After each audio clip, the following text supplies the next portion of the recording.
Olá, hoje eu estou aqui pensando, estou gravando esse tema, pensando prioritariamente, né, como prioridade, nos meus alunos na FAMESP. Eu dou aula lá de psicologia para alguns alunos, para vários cursos técnicos na área de saúde. E nós temos dentro do programa uma área que chama, uma matéria que chama Psicologia do Adoecimento. E lá eu explico, né, para esses alunos a importância do acolhimento, a importância da empatia, de não assustar o paciente, a importância de entender que o paciente, desde uma consulta médica até uma cirurgia, uma internação, ele está angustiado, né? Eu sempre falo para os meus alunos, o paciente chega para um serviço em saúde com alguma dor, né? Ele dificilmente chega com uma energia positiva, porque está tudo bem, né? Mesmo quando está tudo bem, vai só fazer um check-up, mas ele está angustiado se dessa vez o check-up vai continuar bem, né? Então, isso a gente já discute no nosso programa. Mas por que eu senti a necessidade de gravar um material complementar para eles, né? Pensando mais neles e disponibilizar esse material para quem me segue. Porque nesse momento de pandemia é muito importante, né, a gente pensar na chamada psicologia do senso comum para auxiliar na psicologia do adoecimento, né? O que é a psicologia do senso comum? É aquela que todos nós podemos exercer, se tivermos boa vontade, se tivermos a disponibilidade, né, de ajudar o outro, de entrar no universo do outro e de ajudar.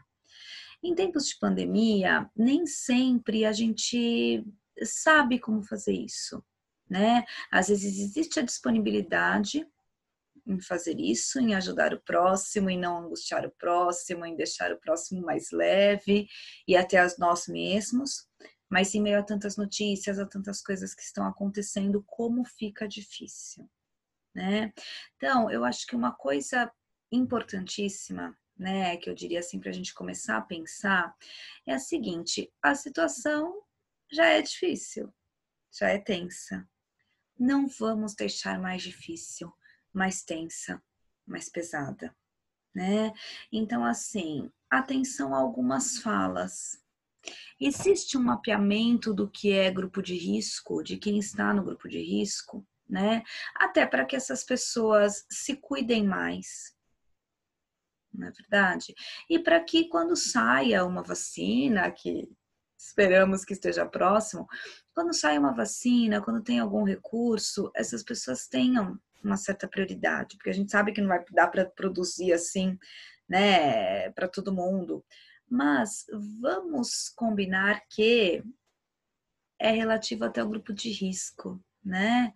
Quantas pessoas do grupo de risco que pegaram, que se saíram muito bem, quantas pessoas que não eram grupo de risco, que infelizmente vieram a óbito, né? Então, assim, o cuidado com as pessoas que teoricamente estão no grupo de risco é o de conscientização, para elas se cuidarem, né? Para elas tomarem os cuidados devidos.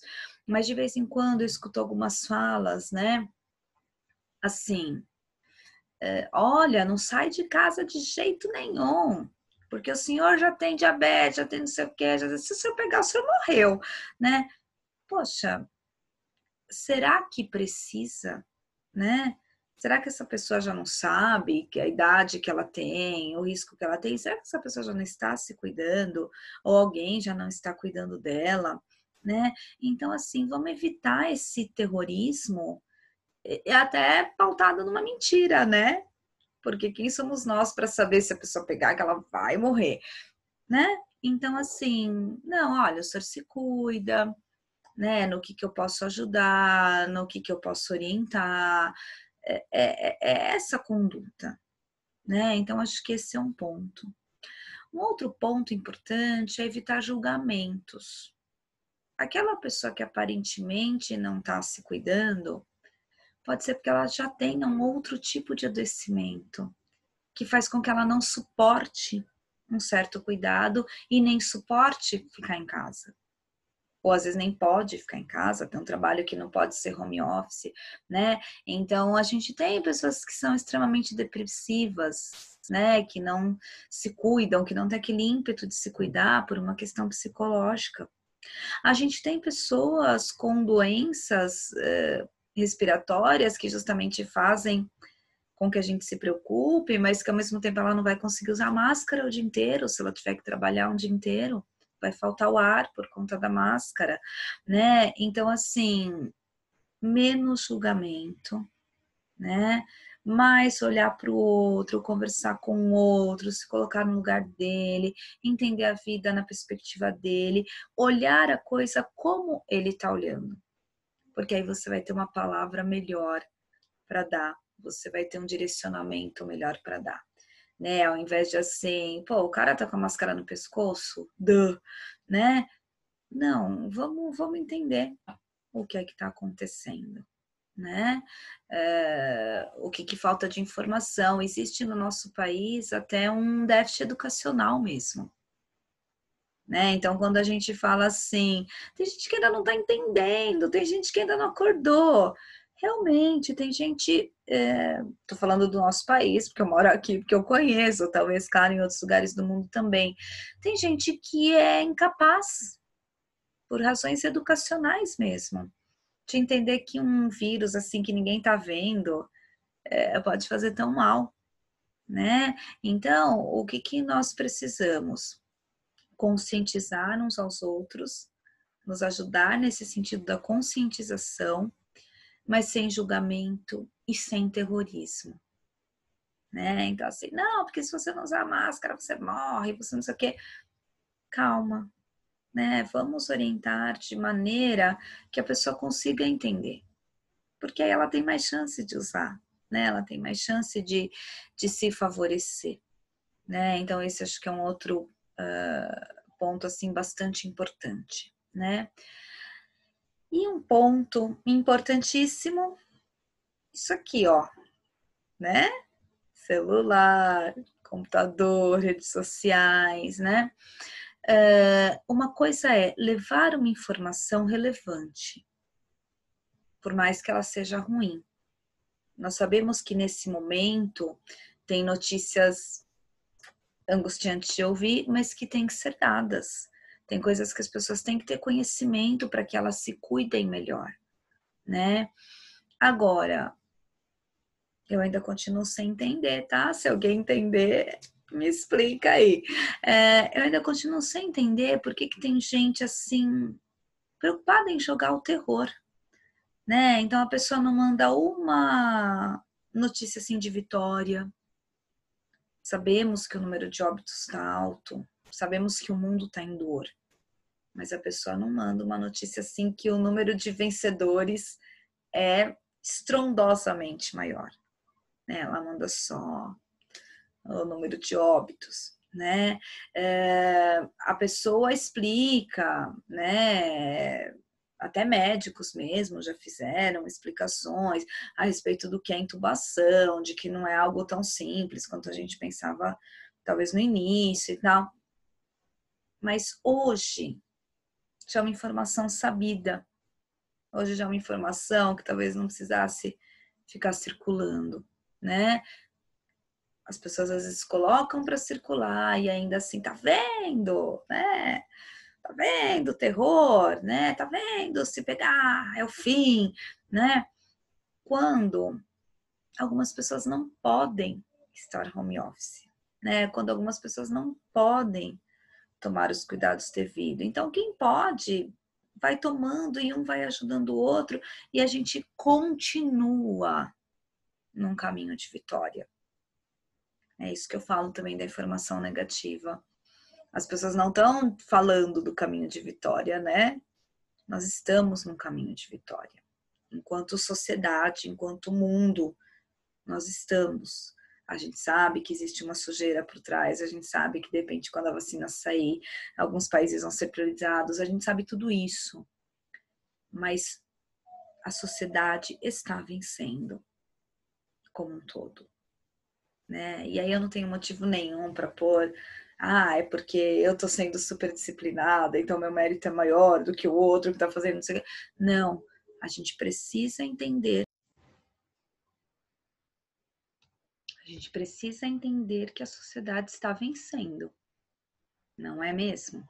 Então, por que que eu dou essa informação bastante negativa ao invés... por que que eu deixo de dar essa informação bastante positiva e fico focada naquele negativo? Então, essa é uma outra questão. E uma questão muito importante, né? Que isso eu sempre falo na aula de psicologia do adoecimento, independente de pandemia, de qualquer coisa, né? A pessoa tem que estar lá, tem que estar internada, tem que estar hospitalizada, tem que fazer uma cirurgia. Vamos amenizar, né? Vamos deixá-la viver da melhor maneira que ela pode, né? Então, assim, não é um problema que impeça uma alimentação mais gostosinha. Vamos permitir, né? Não é um problema super contagioso que impeça uma visita. Vamos permitir essa visita, né? Vamos suavizar. Então, a ideia é sempre suavizar, é sempre de leveza, né? Neste momento, a mesma coisa. Então, a pessoa precisou de um cuidado maior, a pessoa... Vamos levar isso com leveza, com alegria, com alto astral, né? Sempre motivando um caminhar para frente, né?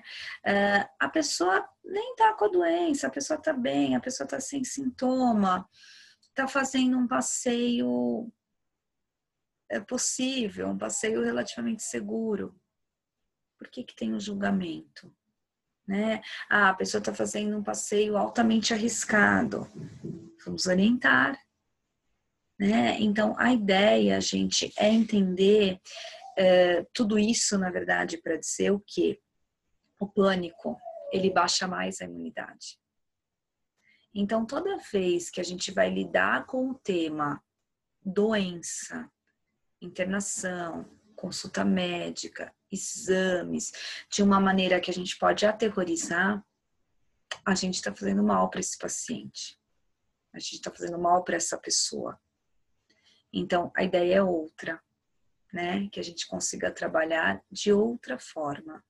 Não sem esconder informação, não escondendo informação, aliás, não abrindo mão de cuidados, de modo algum, né? Isso também faz toda a diferença. O profissional dizer a coisa é assim, isso aqui precisa ser feito, né? Mas de modo leve, de modo carinhoso, de modo gentil, de modo empático, de modo acolhedor, né? E respeitando os limites de compreensão de cada um, os limites afetivos de cada um, porque senão a gente, além de não tratar a doença, né? Porque não só essa doença em questão, mas nenhuma doença está exclusivamente na mão do ser humano, né? É uma série de fatores para uma pessoa ser curada, mas não está na mão de um ser humano, né? Então, assim, muitas vezes, além da gente não tratar a doença, a gente também não entra em contato com a pessoa. A gente às vezes vê a pessoa como a doença que ela tem, né?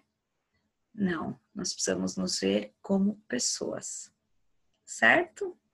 Fica a dica, fica a reflexão. Muito obrigada.